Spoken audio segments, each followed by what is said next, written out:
Hello friend, good afternoon. তোমরা সবাই কেমন আছো? আশা করি তোমরা সবাই ভালো আছো, আমরা সবাইও ভালো আছি। আর দুপুর হয়ে গেছে তো খাওয়া দাওয়া নিয়ে বসে পড়ছি। কিন্তু কিন্তু আজকে আমার দুও ছেলের খাওয়া হয়ে গেছে।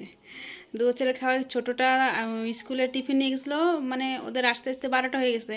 কিন্তু ওর দুটো পরোটা দিয়ে দিই, আস্তে আস্তে খিদে পেয়েছে, স্নান করে উঠে এমনি ওর খিদে পেয়ে যাতে ওরে খেতে দিয়ে দিস। তারপরে শুনু আসছে, শুনু টিফিন নেয়, ও স্নান না করে খেয়ে নিচ্ছে। আগে ভাত আর পরোটা বানায় রেখে দিয়েছিলাম আলুর তরকারি দেওয়ার জন্য, ওইটা ও খেয়ে নেছে।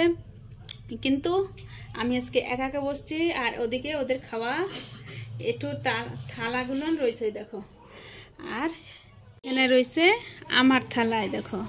আজকে আমি আলু সেদ্ধ দিয়ে ডাল দেখাবো। আজকের কুমড়ো ফুলের বড়া করি নাই। আর আগে তো খাবো আমি উস্তা ভাজা দিয়ে, যেহেতু আগে তিতোটা খেতে হয়, ওই জন্যে আগে উস্তা ভাজা দিয়ে খাবো। আর ওদের থালা তো ওই যে রয়েছে, ওদের খাওয়া হয়ে গেছে। একজন বাইরে যাচ্ছে, ওই যে আরেকজন স্নান করতে গেছে। আর এদিকে রয়েছে এই যে মটরের ডাল করছি, আর এখানে ভাত ঠাত পড়ে রয়েছে, ওরা খাইছে। কাঁচাই না, এখানে একবারে কাঁচাবো। আর এখানে পটল পোস্ত করছি। তো কথা না বাড়ায়, যেহেতু খিদা পেয়ে গেছে, এবার উস্তা আলু ভাজা দিয়ে খাওয়া শুরু করে দিই। হালকা করে মাখায়, উস্তাটা বেশি মাখামাখি করবো না, হালকা করে মাখায়। এই যে এবার খাওয়া যাক। পেঁয়াজ একটু, কাঁচা লঙ্কা একটু খেয়ে দেখি। তিতের সাথে নাকি ঝাল খেতে নেই, কিন্তু আমার ভালো লাগে না।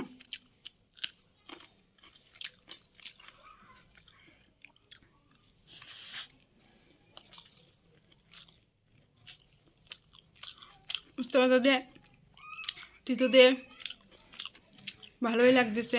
যেহেতু নিরামিষ, খেতেই হবে, কোনো উপায় নেই। যে খেতে হবে, ভালো না লাগলেও খেতে হবে, ভালো লাগলেও। কিন্তু ডালের থেকে তো ভালোই লাগতেছে, ডাল তো আমার ভালো লাগে না। তাই আনছি, রান্না করছি যেহেতু, তার জন্য নিয়ে আসছি, খাবো একটু, খেয়ে দেখি। অল্প করেই আনছি আমার জন্য ডাল, ওদের বেশি বেশি দিয়ে দিচ্ছি, আমি আমার জন্য অল্পই রাখছি ডালটা। অল্প করে ভাত আমি আলু সেদ্ধ দিয়ে খাবো। অল্প করে ভাত আলু সেদ্ধ দিয়ে খেয়ে দেখি কেমন লাগে।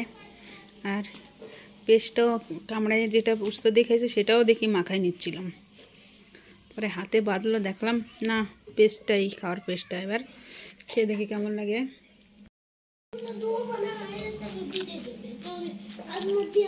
হাতে একটু লঙ্কা, কাঁচা পেঁয়াজের থেকে পেস্টটা ভাইজান যে আলুটা মাখানো হয় না, ওটা আরও বেশি টেস্ট লাগে আমার। কিন্তু সময়ের অভাবে আমি আজকে কাঁচা পেঁয়াজ দিয়ে মাখাই নিলাম, কিন্তু খেতে খুব একটা খারাপ লাগছে তা না। আলু সেদ্ধ দিয়ে খাওয়া হয়ে গেছে। এবার অল্প করে ভাত নিয়ে নিছি পটল পোস্ত দিয়ে। আমার পটল পোস্তটা না অনেকটাই ভালো খাই। আর আমার শুনো পটল খায় না, পটল পোস্তর এই মশলাটা খায়, হেভি টেস্ট লাগে আমার পটল পোস্তটা। আমার মনে হচ্ছে ডালটা আর আমার লাগবে না, যা এঁঠো হয়ে গেছে, রেখে দেবো ওখানে ঢেকে। শুনু খেয়ে নেবেন রাত্রে, না রাত্রে আমি খেয়ে নেবো। এবার লঙ্কাটা দিয়ে মাখা যাক। খোসাটা লেগে গেছে। পটল তরকারিও ভালো খাই, পটল পোস্তও ভালো খাই, পটলের যে কোনো জিনিস ভালো খাই আমি।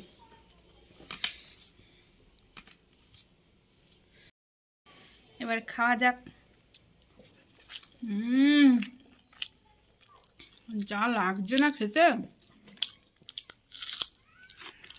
নিরামিষের দিন খাওয়াটা অত জুত হচ্ছিল না, কিন্তু পটল পোস্ত দিয়ে হেভি লাগছে খেতে। আমি করছি না, আমার শুনু পটল খায় না, কিন্তু পটল পোস্তের মশলাটা খায়, হেভি টেস্ট লাগছে। একটু পটল দিয়ে আর ভাত দিয়ে মিশাই মুখে দিয়ে দেখি, খাওয়া যাক। কিন্তু লঙ্কাটা জ্বলতে ঝালো নেই, সেই লেভেলের টেস্ট লাগছে। হ্যাঁ,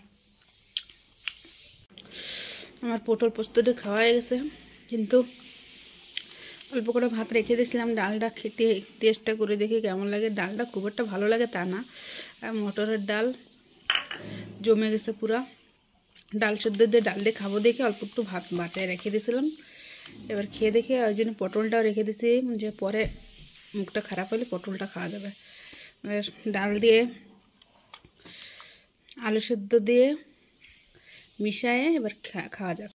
এবার খেয়ে দেখি ডালটা, পটলটা তো দুর্দান্ত হয়েছে। এবার ডাল দিয়ে আলু শুদ্ধ দিয়ে খেতে কেমন লাগে। আমার কিন্তু ডালটা খেতে একটুও ভালো লাগে না। খেয়ে দেখি ডালটার সাথে যে আলু আছে টেস্টটা একটু ভালোও লাগতে পারে।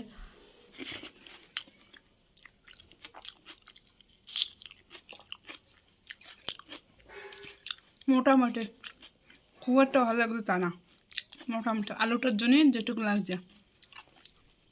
কিন্তু আমার শুনো এই ডালটার মুখে খুব ভালো লাগছে, কিন্তু আমার মুখে ভালো লাগে না। যার যার যেটা টেস্ট লাগে তার মুখে লাগে, আমার মুখে তো আর টেস্ট লাগে না। পুচকু বলছে আমার মুখেও ভালো লাগতো, আমার মুখে তো একটু ভালো লাগে না।